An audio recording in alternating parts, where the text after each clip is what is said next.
Hey, buddy, hit that subscribe. Just a sec for you, but it means the world to me. My own son looked me dead in the face and told me I was an old, broke man who needed to stop embarrassing his wife's family. No yelling, no hesitation, just cold confidence, like he'd already made up his mind about who I was and what I was worth. My name is Arthur Cole. I'm 63 years old. And for the last 15 years, I've been playing a role my son never questioned for a second. To him, I was just a warehouse guy. Clock in, clock out. Steel-toe boots. Beat-up hands. A pension that barely kept the lights on. A man stuck in the past, driving an ancient truck and shopping wherever things were cheapest. That's the version of me my son, Evan, knew. The version he was comfortable looking down on. What Evan didn't know, what he never bothered to ask, was that I didn't work at the warehouse. I owned it, and not just that one. But let me slow this down. Most people see exactly what Evan sees when they look at me. A guy in his early 60s driving a rust-spotted 1999 Ford Ranger with a cracked windshield and a door that sticks in the winter. I wear work pants I buy on sale and boots that been resold more times than I can count. I still carry a flip phone, and I bring grocery store flowers to family dinners because, honestly, they smell the same. When the wine comes out, I always say, nah, I can't tell the difference between a $20 bottle and a $200 one anyway. People laugh. Evan laughs the hardest. Evan is 32. MBA, clean haircut, tailored jackets. Regional sales manager at a tech company pulling in just over $200,000 a year. His wife, Lauren, is an interior designer with expensive taste and a social media following that makes her think every opinion she has is professional advice. She drives a brand new luxury SUV. I drive my Ranger. She upgrades phones every year. I still press buttons. And in her world, that tells her everything she needs to know about me. The first red flag showed up 8 months ago at Thanksgiving. Evan started calling my house the family place when he talked to Lauren's parents. Then it became our future home. Then, casually, like it was already decided, Lauren said, once we take over, we can finally renovate this place properly. Take over. She smiled at me like she was doing me a favor. You could downsize, Arthur. Something that fits your income level. Those words hit harder than I expected. Not because they hurt my pride, but because my own son didn't correct her. He nodded, like it made sense. After that, things moved fast. Lauren started posting pictures of my house on Instagram. My living room, my kitchen, my backyard. Captions like fixing outdated spaces and helping families see modern value.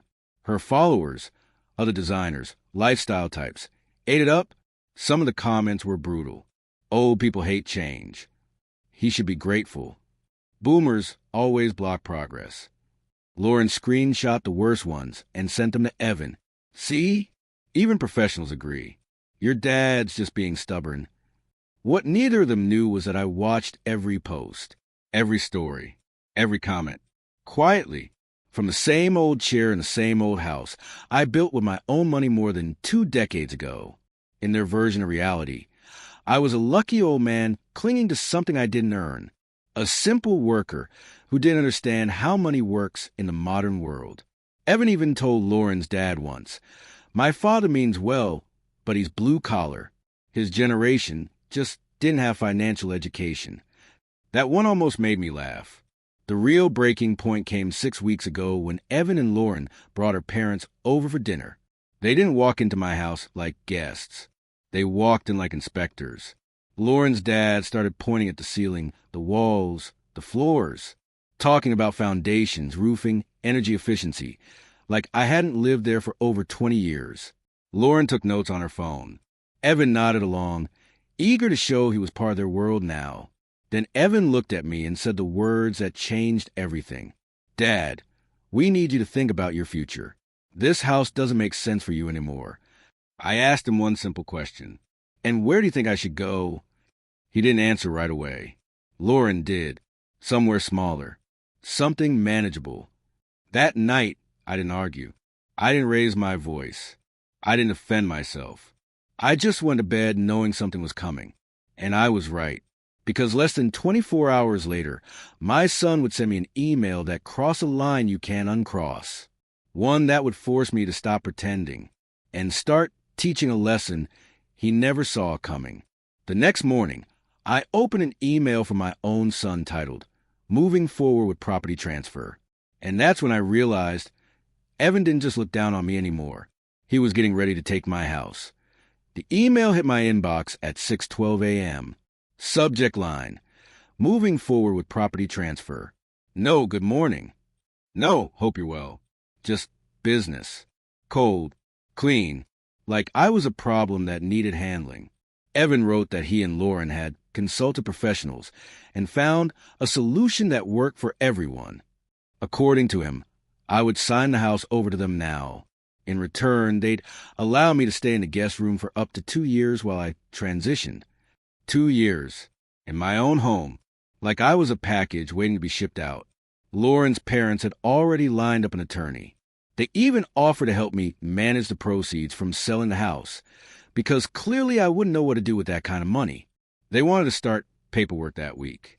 I just sat there at my kitchen table, staring at the screen, listening to the old refrigerator hum. This was the same table where I taught Evan how to make pancakes when he was 6, where we built model cars, where he did homework while I worked late nights.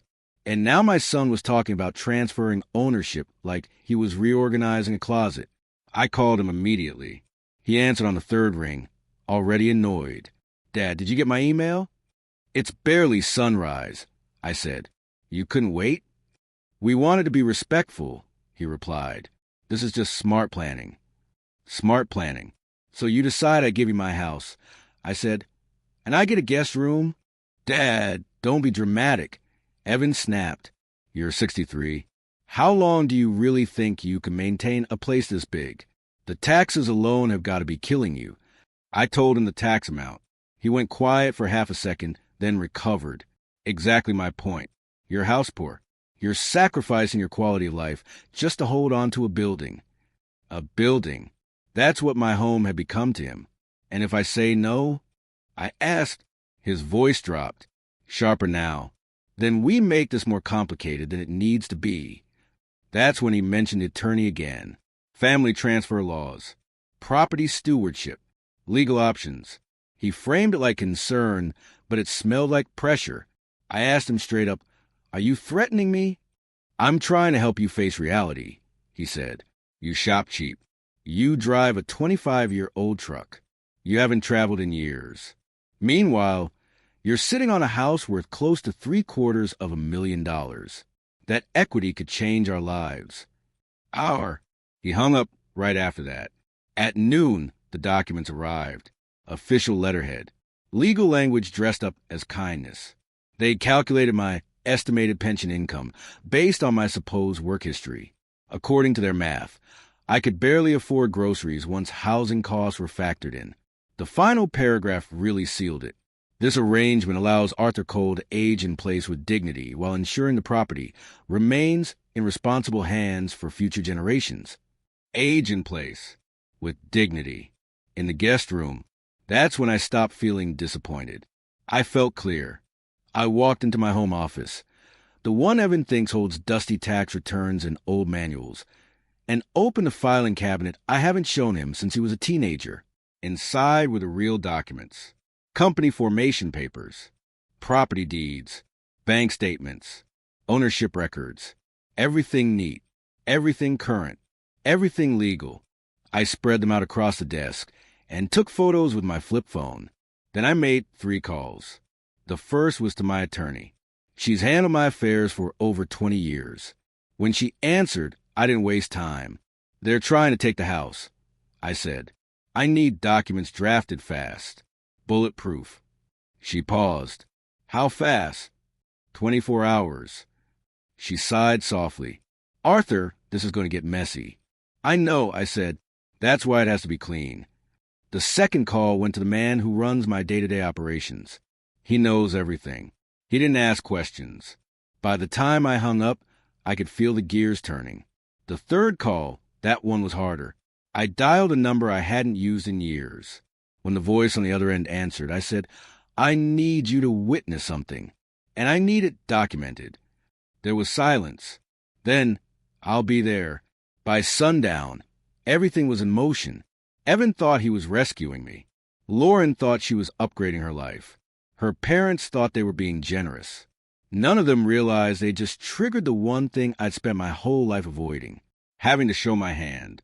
And the worst part? They were about to do it publicly. 2 days later, Lauren announced a celebration dinner at my house with her parents, their friends, Evan's co-workers, and people who thought they knew exactly who I was. They wanted witnesses. They had no idea what they were about to witness. Instead, the dinner wasn't my idea. It was Lauren's. She called it a celebration. So it was about family unity and new beginnings. Translation? She wanted witnesses. People who'd nod along while they boxed me into a corner. 20 guests. Her design clients. Her parents' friends. Evan's co-workers. All of them sipping wine that cost more than my weekly grocery run, standing around my house like they already owned it. Lauren had hired a catering company. She introduced them to my kitchen like she was giving a tour of a showroom. This space has so much potential once we open it up, she told people. I showed up right on time, wearing the same work pants and flannel I always wear. Brought a 6-pack I grabbed at the gas station on the way home. Cheap beer. Cold. Reliable. Lauren opened the door and froze. "Oh, Arthur, you're dressed already?" "This is dressed," I said. She leaned in. "Maybe you want to change? My parents are here." "So am I," I said, walking past her. The room didn't go silent, but it shifted. That subtle pause people make when something doesn't fit the vibe. I spotted Evan's boss, a guy who clears well over $300 a year, Lauren's biggest client, who just paid her a small fortune to redecorate a lake house, and her dad, holding court with a glass of wine like he owned the place. "Arthur," her father called out loud, "come on over. Let me introduce you around." He guided me like a museum exhibit. "This is Evan's father," he told the group. "Works in a warehouse." "Not owned. Worked." "So what do you do exactly?" someone asked. "Warehousing," I said. "Logistics." They nodded politely. You could almost hear the mental math. Working class. Safe to ignore. Lauren appeared with a glass of wine for me, from the cheaper bottle. I noticed. She smiled like she'd done something kind. Evan joined us, already tense. "Dad's actually thinking about retiring soon," he said, quickly. "Right, Dad." Lauren jumped in. We've been helping him explore downsizing options. This house is really too much for one person. The conversation rolled on around me, everyone discussing my future, like I wasn't standing there. Assisted living came up. Financial planners. Fixed income strategies. I took a sip of my cheap beer and listened. Finally, Lauren's dad cleared his throat. "Actually, everyone, that's partly why we're here tonight. Evan and Lauren have some news." Evan stood up, pulled Lauren beside him. "We're starting a family," he announced, "and we're moving forward with the property transfer. Everything's arranged so Dad will be comfortable during the transition." Applause. Smiles. Glasses raised. Someone said, "That's what family's about." Everyone looked at me. "Dad." Evan said, "Aren't you happy for us?" I set my beer down. "I've got a question," I said calmly. The room quieted. "Evan, how much do you think this house is worth?" "About $740," he said confidently. "We had it appraised." "And how do you think I paid for it?" Lauren's dad chuckled. "Arthur, we know it was a stretch. That's why this makes sense." "There's no mortgage," I said. Evan laughed nervously. "Dad, come on. That house cost almost $300,000 back then. You were working in a warehouse." "I paid cash," I said. Silence. Evan blinked. "That's not possible." "Evan," I asked, "do you know which warehouse I work at?" He frowned. "You never really say." "The main distribution center off Route 114, I said. "The one your company ships through." His boss stiffened. "You know who owns that facility?" I asked. Evan shook his head slowly. I looked at his boss. "Go ahead." The man pulled out his phone, checked something, then looked up pale. "The owner listed is..." Arthur Cole. That's when I said it. Because it's me. The room went dead quiet. Laura made a small sound, like the air left her lungs.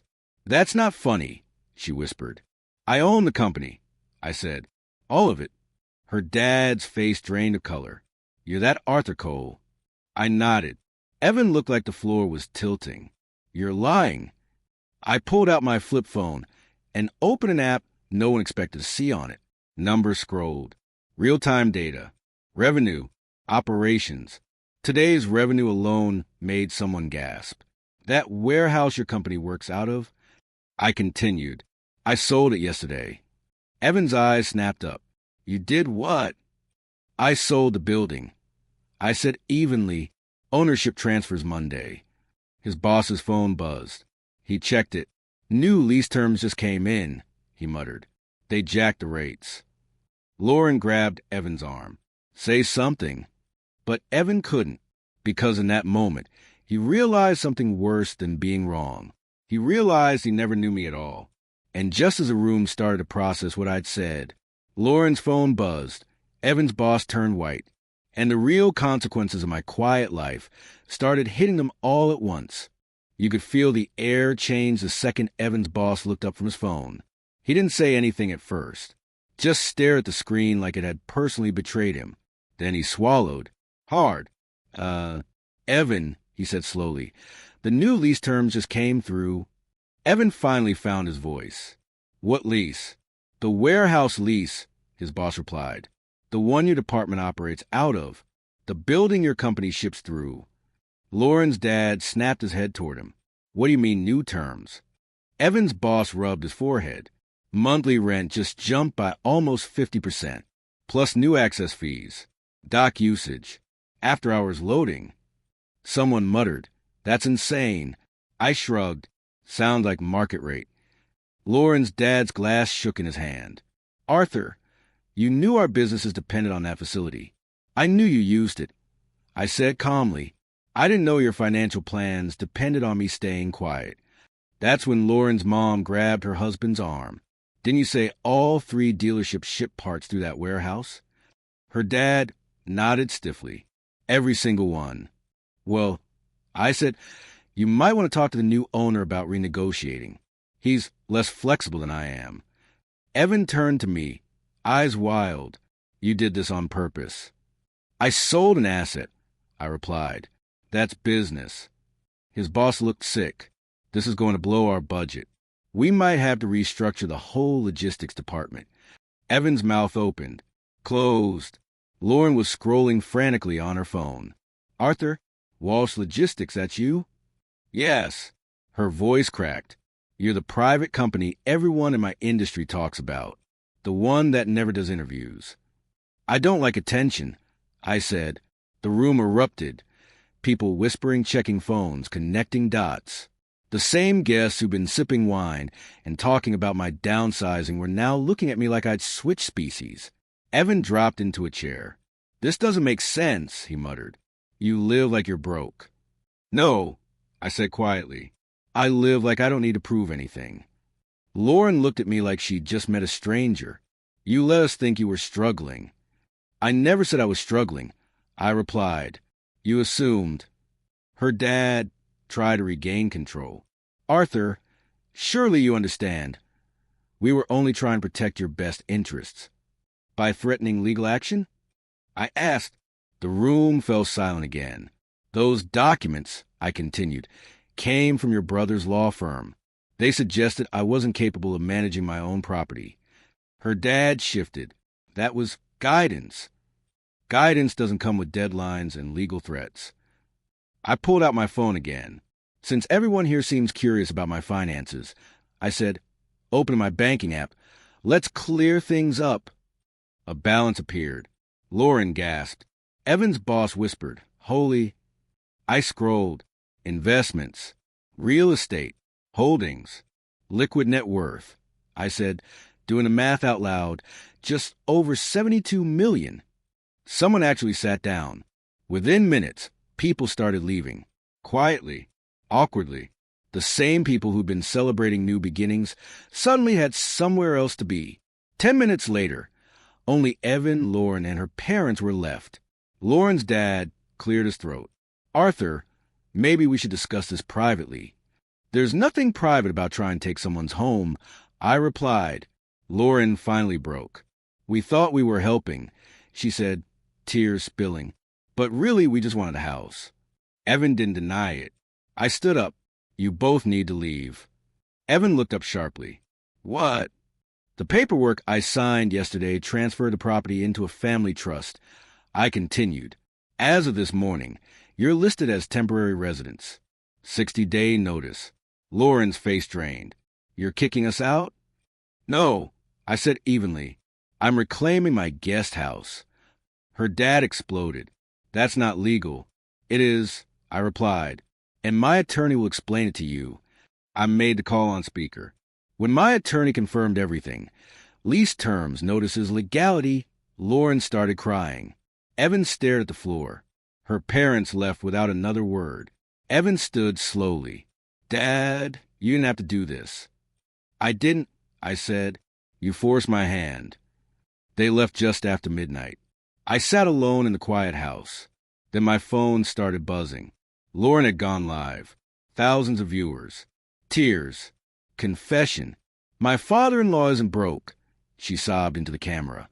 He's worth $72 million, and we tried to take his house. The comments exploded. By morning, the clips were everywhere. And Evan's life?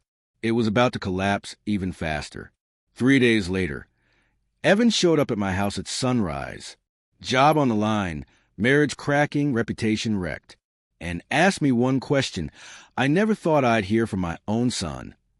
Evan showed up at my house at 7:04 a.m. 3 days later. I know the exact time because I just poured my coffee and sat down on the back porch, the same spot where I used to help him untangle fishing line when he was a kid. When I looked up, he was standing at the gate like someone waiting to hear a verdict. He looked wrecked. Same expensive haircut. Same designer jacket. But none of it fit right anymore. His eyes were red. He hadn't slept. And for the first time in his adult life, he didn't look confident. Dad, he said quietly, can we talk? I nodded. Sit. He didn't argue. Just sat down across from me, elbows on his knees. Lauren hasn't slept in 3 days, he said. Her Instagram is gone. Clients dropped her. Sponsors vanished overnight. People keep sending her clips of the live stream like it's a joke. I sipped my coffee. My boss wants a meeting on Monday, Evan continued.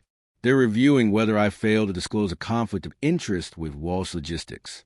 I didn't even know, but that doesn't seem to matter. Silence hung between us. Dad, he said finally, voice cracking, why didn't you tell me? I set my mug down. Because I wanted to know who you were without my money. He stared at the yard. And I failed. You didn't just fail, I said calmly. You tried to take my house. He nodded. I know. Lauren had told him the truth after the dinner. How the house felt like a shortcut. How her parents framed it as family building wealth. How it felt smarter than waiting for an inheritance. It felt like taking control, Evan admitted. Like we were finally being grown-ups. Grown-ups don't steal, I replied. That landed. Did you plan all this? He asked. The warehouse sale. The eviction. The timing. I looked at him. Did you plan to push me out of my own home? He didn't answer. I continued. You didn't know I was wealthy. But you didn't know you thought I was weak. Evan covered his face with his hands. I don't recognize myself anymore. That's the beginning of learning, I said. He looked up. I might lose my job. Maybe, I said. Companies restructure every day. What am I supposed to do? I leaned back. The same thing you thought I should do. Downsize. Adjust. Work harder. He let out a weak laugh. You sound just like me. That's the point. We sat there for a while. Finally, Evan spoke again. Why do you live like you're broke? I shook my head. I don't. I live like I'm free. I told him about selling my first business, about 18-hour days, about skipping vacations so I could reinvest, about building something quietly because I didn't need applause.